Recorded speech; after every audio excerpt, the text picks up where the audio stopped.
Assalamualaikum warahmatullahi wabarakatuh. Perkenalkan saya Faila Ainisha Melania, mahasiswa Ilmu Keperawatan Angka PSIK UGM Angkatan 2018 dengan NIM 18423881 KU 20481. Pada kesempatan kali ini saya akan mendemonstrasikan sebagaimana untuk memenuhi tugas yang telah diberikan oleh Bu Haryani mengenai uji statistik ANOVA. Nah, mulanya saya akan mereview beberapa materi terlebih dahulu, terkhusus terkait dengan kapan kita bisa menggunakan one way ANOVA. One way ANOVA yang mana merupakan dia uh, uji statistik uh, yang bisa digunakan apabila dia memenuhi beberapa syarat. Syarat yang perlu diperhatikan adalah yang pertama untuk terkait dengan variabel dependen dan independennya. Variabel dependennya adalah tidak lebih hanya satu untuk yang one way ANOVA.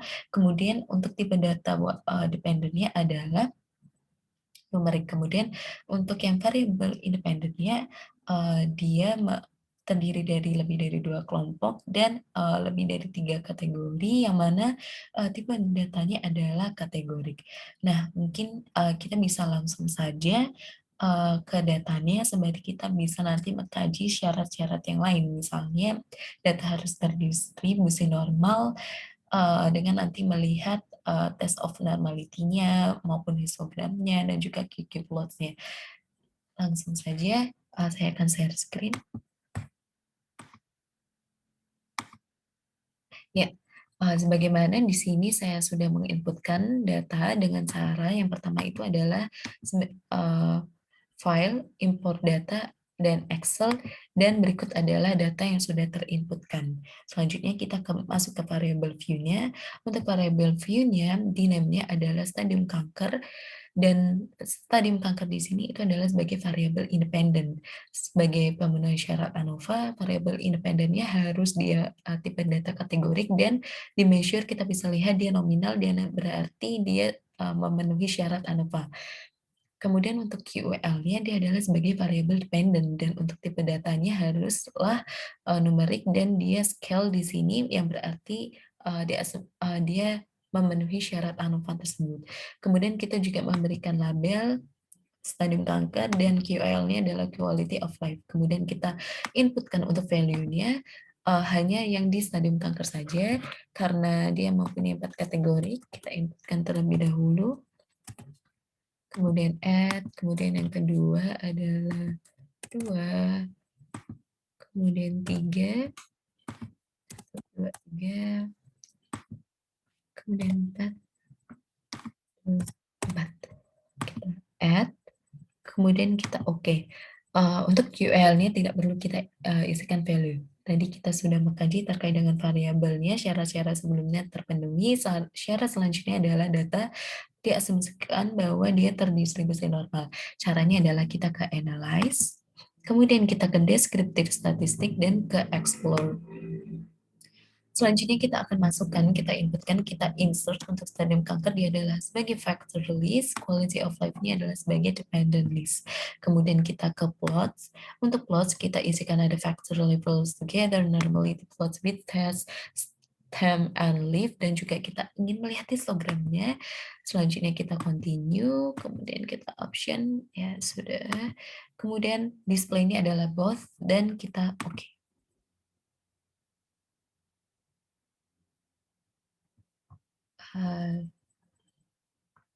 Kita stop share terlebih dahulu. Kemudian kita akan melihat datanya ada di sini. Ya. Nah, sudah bisa dilihat. Yang pertama kita lihat dari case processing summary-nya.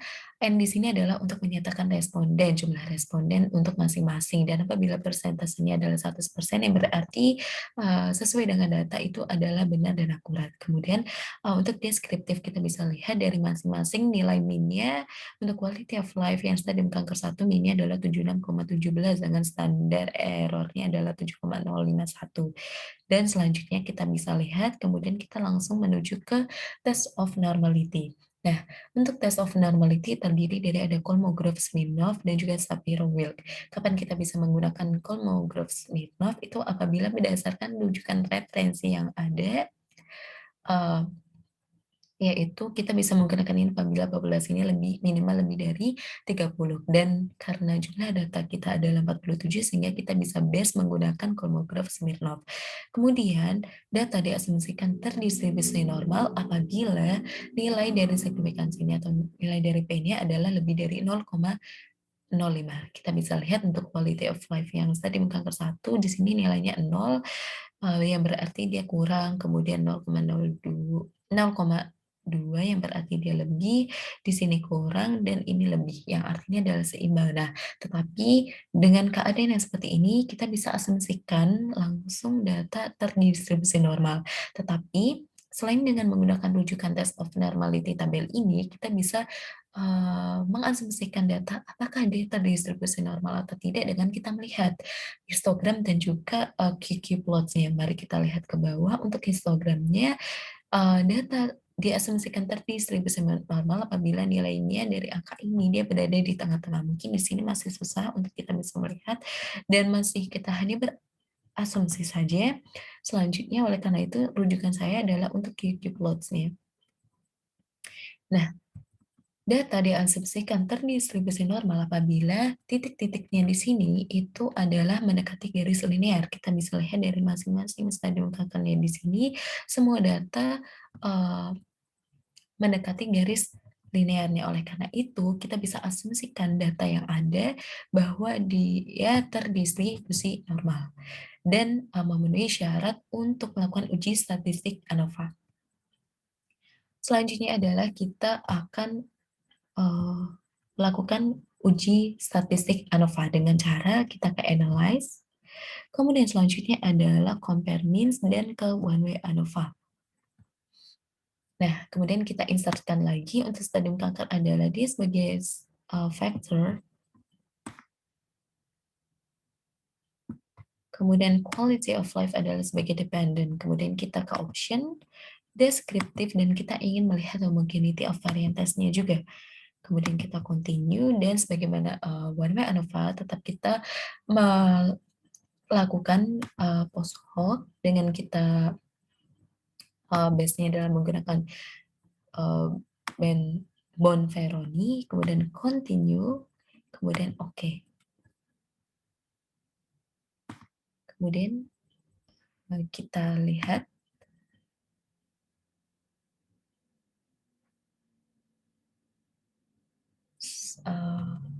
ditunggu. Kita lihat hasil untuk ujinya. Nah, pertama kita bisa lihat dari deskriptifnya. Untuk deskriptifnya kita bisa lihat dari masing-masing per kategori nilai minnya berapa. Ada 76,17 untuk yang pertama, dan selanjutnya yang ke bawah kita bisa lihat. Kemudian kita bisa lihat juga dari sini ada lower bound dan upper bound yang menyatakan bahwa sebenarnya nilai yang bawah dengan yang atas semakin jaraknya dekat, itu berarti nilainya adalah semakin baik. Kemudian untuk test of homogeneity variance-nya kita bisa lihat dari aminnya, sigma adalah di sini 0,314 yang berarti dia lebih dari 0,05 yang mengasumsikan bahwa ada variasinya. Kemudian kita fokus ke ANOVA. Di sini ternyata dari hasil ANOVA sigma adalah 0,43 yang artinya tidak ada beda signifikan. Nah, dari hasil ini kita bisa simpulkan juga bahwasannya kita tidak perlu membaca untuk hasil dari tes post hoc-nya seperti itu. Nah, berikut adalah cara untuk melakukan uji statistik one way ANOVA berdasarkan juga cara untuk menginterpretasikannya, di mana stadium kanker 1 ini memiliki nilai-nilai yang baik yang artinya menunjukkan quality of life-nya lebih baik berdasarkan dari min-nya. Berikut adalah langkah-langkahnya, dan sekian dari saya. Terima kasih atas perhatiannya. Wassalamualaikum warahmatullahi wabarakatuh.